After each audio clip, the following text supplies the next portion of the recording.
Hello everyone, this is Matthew again. So after being absent for a few weeks, I'm back again on our English channel to bring you the video on this Cubot X9 or Cubot X9. Anyway, I don't know how to pronounce it correctly in English, do I?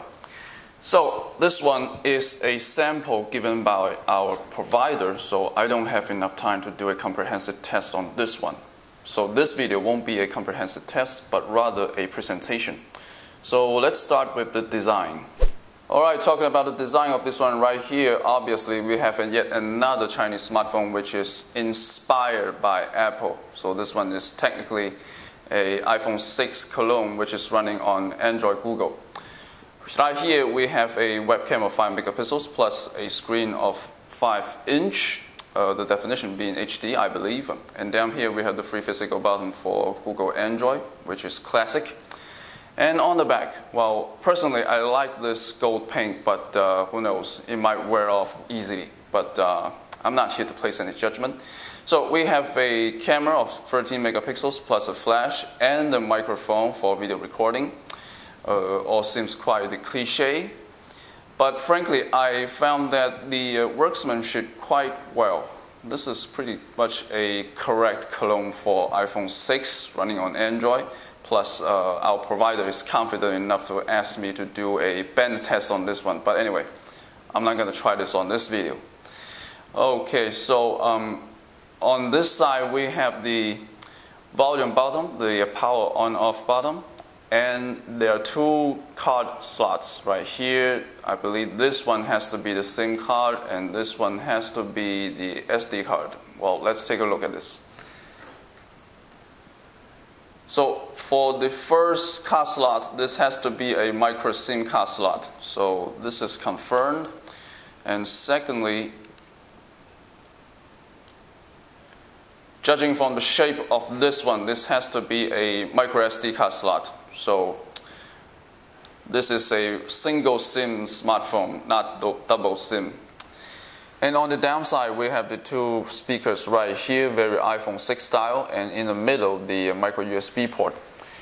On the upside, we have one 3.5mm jack, so that's all in terms of design of this iPhone 6 clone. And I've also taken measure of this phone, so in terms of length, it is of 143.44mm, and width, 72.62mm, and the thickness is 8.25 millimeters, so the body is very slim, and together with its weight of 125 grams, this is a very good copy of iPhone 6, very thin, very light, so it's not bad at all, frankly. Okay, right now let's light up this baby and we'll see.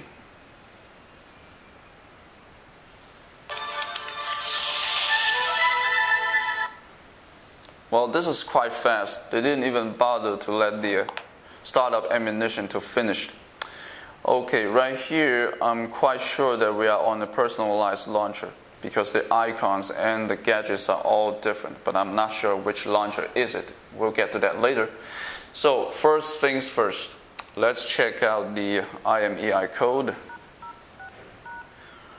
Okay, so this one is an engineering sample. There's no IMEI code provided for the time being. And next, let's see if we can access engineering mode. Well, it looks like we can access engineering mode by this method, so we'll check out another one. Okay, as you can see just now, this engineering sample wasn't quite stable as it seems, so it freezed and it left me no choice but to restart the smartphone and go on with Mobile Uncle. So now we are in engineering mode. Let's check out the frequencies. So for 3G, we have the WCDMA 2000, 850, and 800. So there's no WCDMA 900 crossed. That's bad news for certain parts of Europe, I guess. And right here we have the classic quad band for 2G. So there's nothing quite remarkable in terms of compatible frequencies. It's not a complete set of frequencies. Anyway. And right here we have a mistake because this smartphone has only one SIM card slot, but right here it has detected two SIM cards. Well, what can you say? This is just an engineering sample. Alright, next. Okay, here we are on the setting page. So first thing that is remarkable is the hot knot function, which I personally haven't tested yet. So I can't say for sure if this function works on this engineering sample. And for your information, this function has to go with another device that supports also hot knot. Okay, so moving on with the storage. So now we have a available ROM space of 12.49. So I guess we have a total internal storage of 16 gigabytes. Well, that's already plenty spacious for me. And moving on with the, well, that seems there's nothing quite special about the setting page already. And let's check out the Android version. So the Android version is the latest one, the 4.4.4. Okay, it is KitKat confirmed. There's no doubt about it. Alright, next we move on to the AnTuTu benchmark. So we have a total score of 29,723. Not a bad score for, a medium level Octa-core CPU. And for the details right here, we have the multitask for 3,897. Not a bad score at all. And moving down, well, for the 3D graphics in HD resolution, it has 7,039. Well, this is quite remarkable for me too. And anyway, this is a correct score for a Octa-core. So let's move on to check out the specification. Right here we have a CPU, which is the MediaTek MT7592, the Octa-core. And the GPU is the Mali 450MP, the very old cliche already. And resolution is HD, and camera is 13 megapixel. Okay, moving on with the RAM. This has to be 2 gigabytes of RAM. And moving down, the ROM is 16 gigabytes. We've talked about that already. So for the CPU, the highest frequency is of 1.6 gigahertz. And moving down, in terms of density of pixel, it has 3020 pixel per inch. This is not bad for a copy of iPhone 6 already. And moving down, we have the Android version 4.4.4, and MFC is not supported. And moving on, in terms of the sensors, we have the acceleration sensor, the light sensor, which is right here, and the proximity sensor, which is right here too. So no gyroscope, no compass, no nothing. This is quite basic. Anyway, the score of AnTuTu is quite remarkable. Okay, right now we have to talk about the launchers. So you may access the launcher options on the setting page in the home section. Not sure if this is the right translation for this functionality, but this is the way that it is done. So right here we have 2 launchers for your choice. One is the SOS and the other is this 360. So I personally prefer 360 because it's just way more aesthetic. As you can see right now, we have a very special effect for the transition between the home screen. Well, this is done by, dragging up this very cute little menu right here, and we press on the effects. So right now, you can configure the transition animation between when you change between the when you switch between the the home pages. This is quite aesthetic, but it's for eye candy only. There's just nothing quite practical about it.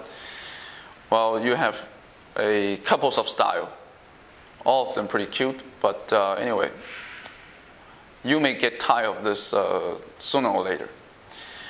And you also have the magic thumb. These, I think, my interest grows more.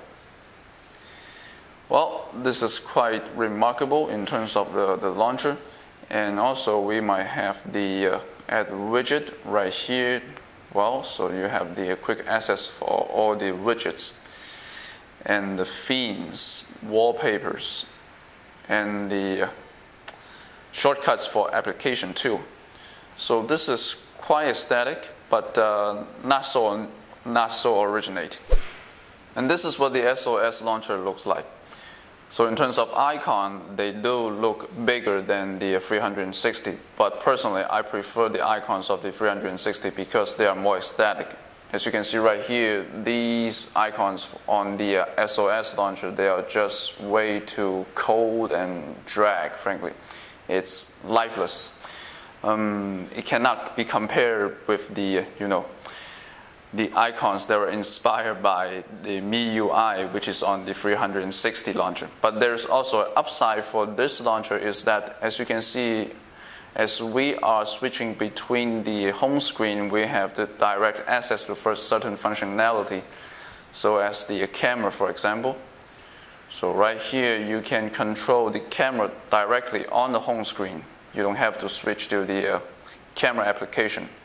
This can be quite useful in certain cases.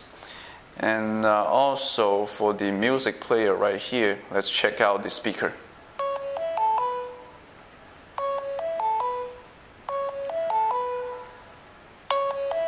Well, we are already on maximum volume, but frankly, the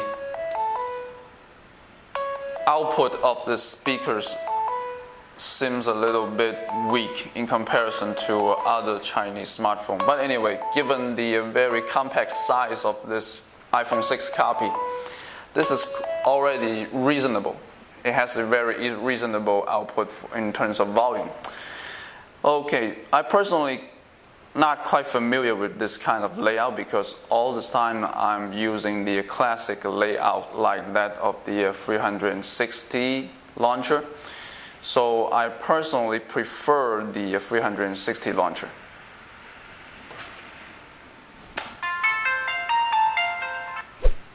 And here we're back again on the 360 launcher, and this has to be the end of my presentation. I'm sorry that I can't do a comprehensive test on this one because this is not a final product. This is just an engineering sample. There's still a lot of things that's not sure about this smartphone.